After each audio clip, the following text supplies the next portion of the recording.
छत्तीसगढ़ नाव हमेशा जुड़े रहें खबरों के साथ। नमस्कार, जय जोहार, मैं आकृति और आप देख रहे हैं छत्तीसगढ़ नाव। लगातार होने वाली बारिश की वजह से रायगढ़ जिले से होकर गुजरने वाली बड़ी नदियों के साथ केलो नदी का जलस्तर हर साल बढ़ जाता है। बरसात के मौसम में रायगढ़ जिले के साथ साथ सक्ती व सारंगढ़ जिले के कई गांव बाढ़ की मार झेलते रहे हैं। ऐसे में उड़ीसा के हीराकुंड डैम के गेट समय पर खोल दिए जाए, इस बात का प्रयास हर साल किया जाता है, परंतु हर साल हीराकुंड डैम के गेट खुलवाने प्रशासन को काफी मशक्कत करनी पड़ती है। बीते दिनों रायगढ़ जिले की सभी बड़ी नदियां बाढ़ की वजह से खतरे के निशान के करीब थी, लेकिन स्थानीय प्रशासन के कहने के बाद भी उड़ीसा के हीराकुंड डैम के गेट नहीं खोले जा रहे थे। हर साल जिले को बाढ़ से बचाने जिला प्रशासन हीराकुंड डैम के गेट खुलवाने प्रयास करता रहा है और हर साल उसके लिए प्रशासन को काफी मशक्कत करनी पड़ती है। इस बार भी उच्च स्तरीय बातचीत और लगातार प्रयास करने के बाद रविवार की शाम उड़ीसा स्थित हीराकुंड डैम के 20 गेट खोले गए, जिसके बाद महानदी, मांड नदी व केलो नदी के जलस्तर में कमी आई है। हालांकि जिला प्रशासन व नगर सेना की टीम बाढ़ से निपटने के लिए पूरी तरह से मुस्तैद है। जिला प्रशासन ने बारिश को लेकर अलर्ट जारी किया है, वहीं मांड और महानदी पर नजर रखी जा रही है। लगातार होने वाली बारिश से नदियों व बांधों में जलस्तर में बढ़त बनी रहती है। फिलहाल हीराकुंड डैम के 20 गेट खोले जाने से सभी नदियां और बांध में पानी अभी खतरे के निशान से दूर है। जिला कलेक्टर कार्तिकेया गोयल ने बताया कि जिला प्रशासन द्वारा नदियों व डैम की लगातार निगरानी की जा रही है। जिला प्रशासन ने ग्रामीण स्तर पर बाढ़ प्रभावित गांवों की मॉनिटरिंग के लिए टीमें लगा दी है। बता दें कि रायगढ़ जिले में लगभग हर साल मानसून में बाढ़ की स्थिति निर्मित होती है और लोगों का सब कुछ बह जाता है। स्थिति यह हो जाती है कि लोगों को अपना घर छोड़कर किसी स्कूल या सामुदायिक भवन में गुजारा करना पड़ता है। इस साल भी ऐसा होने की आशंका को लेकर बाढ़ प्रभावित क्षेत्रों के लोगों के चेहरे पर चिंता की लकीर है।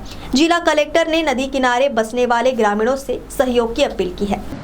रायगढ़ ज़िला चूँकि महानदी के कैचमेंट एरिया से के एरिया में आता है और हमारे हीराकुंड डैम से लगा हुआ है, तो इसी वजह से रायगढ़, सारंगढ़ और सक्ती तीनों ज़िले जो हैं एक सतत निगरानी बनाए रखते हैं। ये बात सही है कि पिछले 2-3 दिनों में काफ़ी वर्षा हुई है महानदी के हमारे विशेष रूप से छत्तीसगढ़ के कैचमेंट एरिया में, तो इसके चलते जो वर्तमान आज यानी सुबह की जो स्थिति थी, आज सुबह करीब 9 बजे की स्थिति में हमारा जो केलो परियोजना बोलते हैं, केलो प्रोजेक्ट में डेंजर लेवल अगर 206.5 मीटर है, तो वहाँ पे अभी वाटर लेवल केवल 201 मीटर पे हमने मेंटेन करके रखा है, क्योंकि हम पानी इरिगेशन के लिए केलो से छोड़ रहे हैं।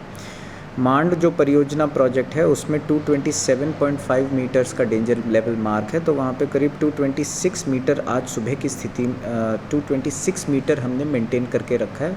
वहाँ पर भी हम साइड से पानी छोड़ रहे हैं। महानदी का चंद्रपुर बराज, जो चंद्रपुर का जो ब्रिज आता है, वहाँ पे 200.56 का डेंजर लेवल रहता है, वहाँ 197 मीटर्स पे लेवल बना हुआ है।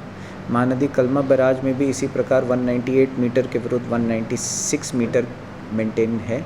सबसे इम्पोर्टेंट है हीराकुंड जो डैम उड़ीसा में पड़ता है, वहाँ का डेंजर लेवल 192 मीटर्स है, जो कि 188 मीटर पे चल रहा है। हम लोग पिछले 3-4 दिनों से इसमें सतत निगरानी छत्तीसगढ़ शासन की ओर से, छत्तीसगढ़ शासन के भी सारे लोग रख रहे हैं, जिसकी वजह से उन्होंने जो उड़ीसा के काउंटर पार्ट से बात करी है, तो कल रात और आज सुबह की स्थिति में हीराकुंड में उन लोगों ने 20 गेट्स खोले हैं, जिससे कि जो हीराकुंड रिजर्वॉयर है उसमें पानी का जावक हो, क्योंकि हमारे यहाँ से जो आवक हो रहा है उतना ही करीब जावक मेंटेन बना रहे। इसके लिए हमारे राज्य और उड़ीसा राज्य सरकार दोनों ऊपर लेवल पे सतत बातचीत में हैं और हम लोग उनको समय समय पे फीडबैक देते जा रहे हैं। लेकिन इसके साथ साथ बाढ़ की स्थिति पे नियंत्रण पूरी रखी गई है। हमारे ज़िले का सबसे प्रथम गांव जो पानी के बढ़ने के सोर्स से अगर देखा जाए, सूरजगढ़ नाम का गांव आता है, तो सूरजगढ़ पे पिछले 3-4 दिनों में सतत निगरानी रखी गई है। करीब 17 गाँव हैं जो कि हमारे ज़िले में पूर्व वर्षों के 10 साल के डेटा से प्रभावित होते रहे हैं, तो उन सभी जगहों पे एक हाई इलाका जो है, यानी कि एक कोई ऐसा स्कूल जहाँ पे कभी पानी नहीं आता इत्यादि चिन्हांकन हो चुके हैं। लोगों को अगर हमें डाइवर्ट करना पड़ेगा तो वहाँ पर पर्याप्त मात्रा में राशन, केरोसिन इत्यादि, जनरेटर, पंप सेट और क्रेन वेन की भी व्यवस्था, मान लो कुछ कटाव होता है, इस प्रकार से हम लोगों ने सारी तैयारियां करके रखी हैं। आशा यही रहेगी कि किसी भी इस प्रकार की तैयारी का उपयोग ना करना पड़े, परंतु फिर भी सारी तैयारियां हैं और सभी उस आसपास के गांव, ग्रामीण इलाकों में हमारे सारे जो पटवारी और सचिव और रोजगार सहायक हैं उनको भी एक्टिव कर दिया गया है कि गांव में ही रहें और डेली हम लोग एक रिपोर्टिंग मैकेनिज़्म लगाए रखे हैं।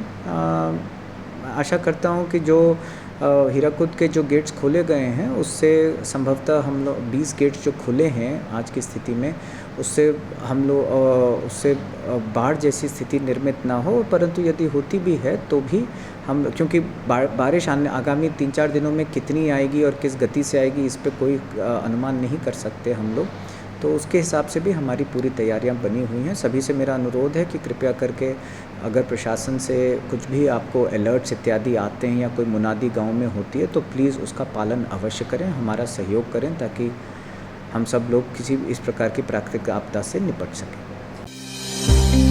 किंडर वैली स्कूल, रायगढ़ का सर्वश्रेष्ठ play school. Admission open. Call now.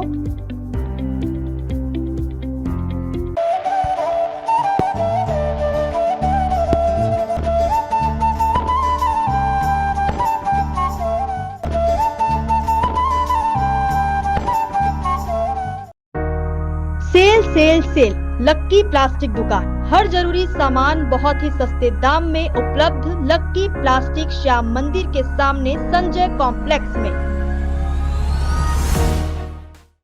आज ही सब्सक्राइब करें छत्तीसगढ़ नाव। हमेशा जुड़े रहें खबरों के साथ। छत्तीसगढ़ की हर छोटी बड़ी खबर तत्काल आपके मोबाइल पर।